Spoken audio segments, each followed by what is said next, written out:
Hai guys, hari ini kita akan membuat bubur kacang hijau susu. Ini ada kacang hijau seperempat.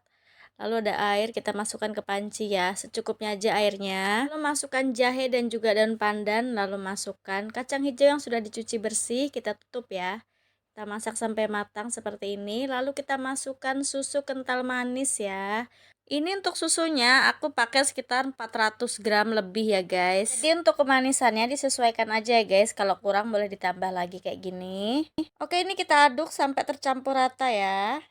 Oh ya guys, menurut aku ini tuh jauh lebih enak daripada pakai gula dan juga santan ya. Oke, ini sudah matang. Sekarang kita angkat. Selamat mencoba dan menikmati. Semoga resepnya bermanfaat.